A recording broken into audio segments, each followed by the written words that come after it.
I have not slept since we left. I'm already starting to feel the effects of having no sleep. I hope this message gets to you in time. You may hate me when you've finished reading, or maybe you'll be grateful. But either way, at least you'll know. And that's all that matters now. Lux didn't agree. He said it would be better for everyone if they didn't know. There would be no feelings of impending doom, no fear, no tears or heart-wrenching goodbyes. Everyone would just go on like it was any other day.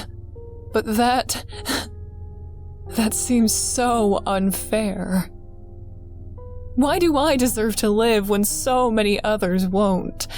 All my friends and family, my teachers, even Rock. I've had him for as long as I can remember, yet we can't take him. Lux said he wouldn't likely live through the journey. Shock of it all, I suppose.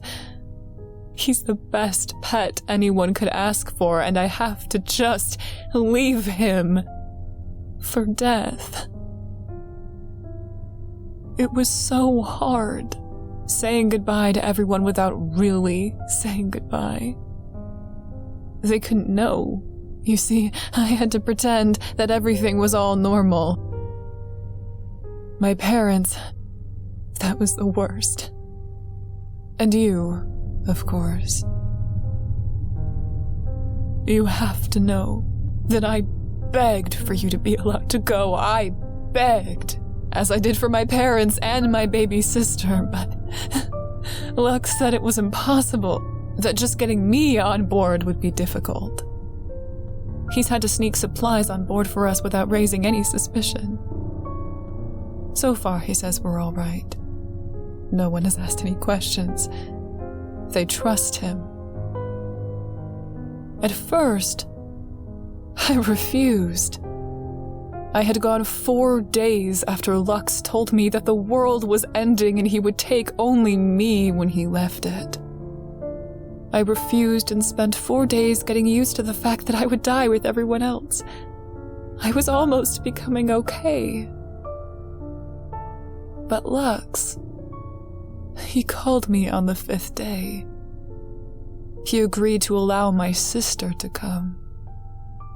He agreed because Reese is only just an infant. She won't take up much space. You see why I had to go now, don't you? When it was only my life, I could stay, but now that there's a way for Reese to live, well, the choice is no longer mine. I said yes. Lux was pleased. I understand this. He's loved me for a while now in secret, but it's always been obvious to me. He doesn't want to be alone on our new home. I dread even saying the name. He doesn't want to make the journey alone, either. It will take us 93 days to reach it. There are others going, of course, the higher-ups. But according to Lux, there's not many. And only a handful even know about what's happening. There's not enough ships. Lux was lucky. He helped build these ships and tested every one. He's an expert. He was ordered to fly alone to be able to carry equipment, but he assured me that even without it, there's room for Reese and I. I was worried about Reese. I was scared she wouldn't make it through the pressure of takeoff. But Lux promised that this isn't a ship that I've seen before. It's unlike any that's been shown to the public. It's faster and much smoother. He basically laughed at me when I mentioned my fears of takeoff. We're going far more advanced than you realize, Sarah, he said, in between laughs. And he was right. Takeoff was definitely easier than I thought. And the ship... Oh, Asa, if you could have seen it. It was unlike anything I've ever seen, even in my mind. But that isn't important now. I wanted to tell you about the night I left. Our last meeting. I wanted so desperately to say goodbye, to tell you I loved you, that I always would. But I couldn't trust myself to say anything real. If I started, I would have told you it all. And I couldn't leave you that way. I couldn't look into your eyes and tell you your life would be ending and that I was leaving you alone for it. When you took me to our spot, and we sat under our tree, and you put your head in my lap while you gazed at the sky, I nearly broke right then. But I had to be strong. For Reese. If she was not mine to protect, I would have stayed with you. I'd have stayed in your arms under our tree and watched as everything turned to fire around us. But she's my sister. I cannot leave her to take this journey without me. Asa, I love you. I know you will understand my decision and know that a part of me will always be with you. We almost didn't make it. Lux had to sneak us on before anyone saw us, but Reese woke up just as we boarded the ship. My heart was in my throat. They would have killed us both if they found us, and likely Lux too. But thankfully there was only one ward on duty, and he was just as oblivious to our presence as he was with his own impending demise. Lux hid us in a very cramped place where odd-looking machines were stored. Thankfully, Reese didn't cry out again. She was content with my humming quietly in her ear and the blinking of the machine's lights. Finally, Lux retrieved us after what felt like hours. He was given the go-ahead, and it had to be exact. We strapped ourselves in, Reese in a special seat Lux had acquired. I was terrified. Our ship was scheduled last to take off. Each ship had to take off within just moments of one another, I suppose for our safety. Only a handful of people knew about this, and mostly every one of them were going. There would be questions when 39 ships suddenly took off. We couldn't give them time to come ask them, Lux told me. When the ship shot off into the sky, my breath was momentarily taken. This was temporary, though. I looked back at Reese, and though her cries were drowned out by the engines, I could see her eyes squeezed shut tight, and her mouth open in a silent scream.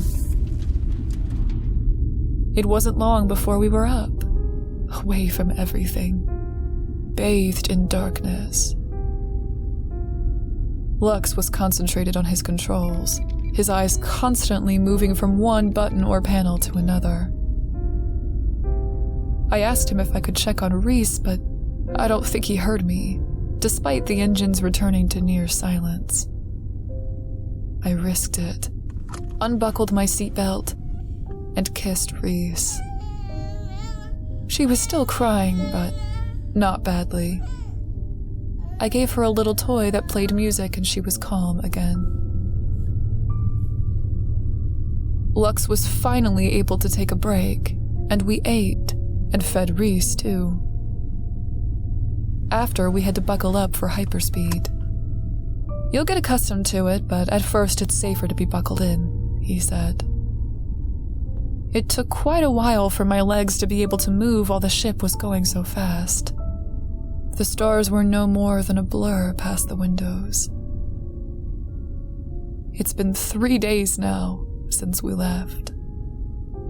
I was worried about sending this, for you may never get it. Lux said the connection is not strong and the signal may misfire. If it does, who knows where it will go? Lux also said there's a high chance that this message will get muddled. This scared me at first, but he told me my message would most likely be taken as a joke or fictional story by whoever found it, so I guess we're okay there.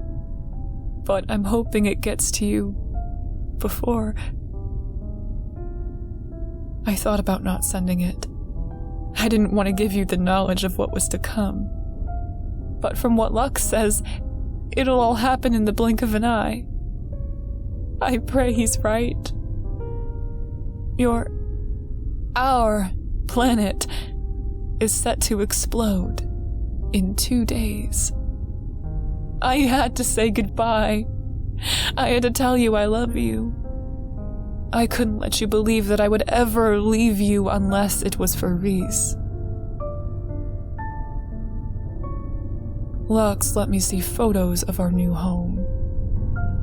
I stared at them for a long time.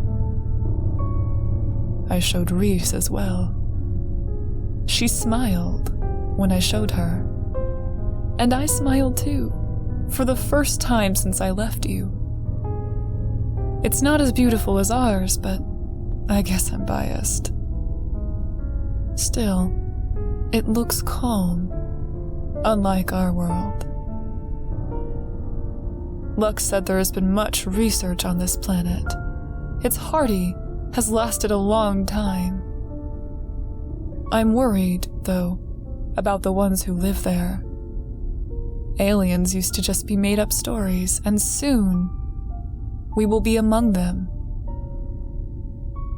Lux showed me pictures of them today. He didn't want to show me before we left. He was worried I would be afraid and change my mind. He gave me a book of pictures collected over a long span, research done in secret. I gasped when I looked at them.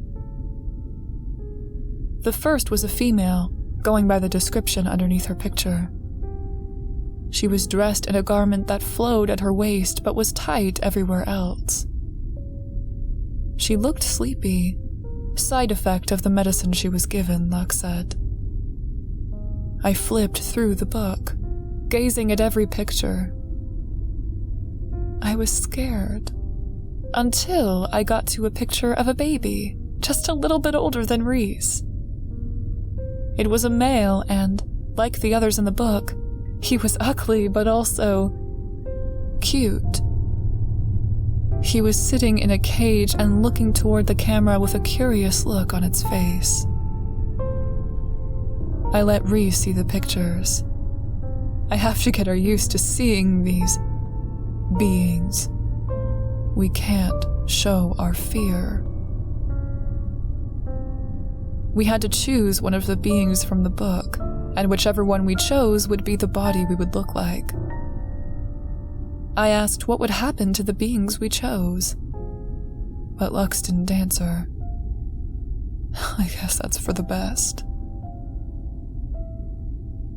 Lux chose a male, of course, tall and thick, with odd markings on its arms and chest. I chose a female, the only one I could look at without feeling sick. She's not as hard to look at as the others.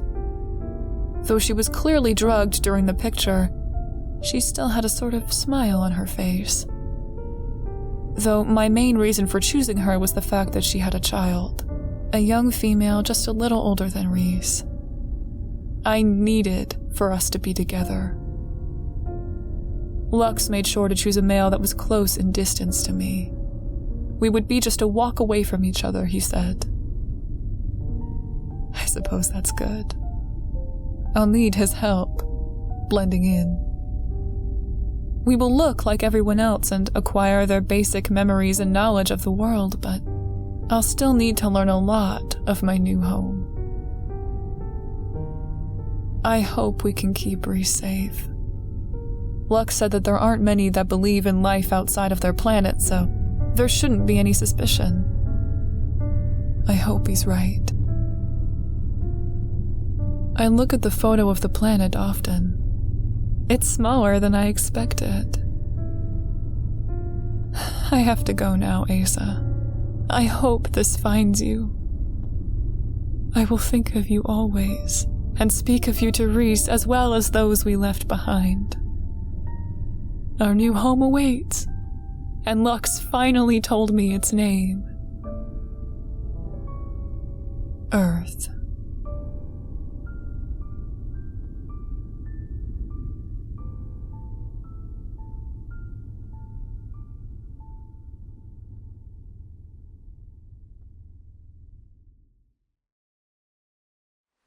A huge, huge thank you to all of my revenants and poltergeists.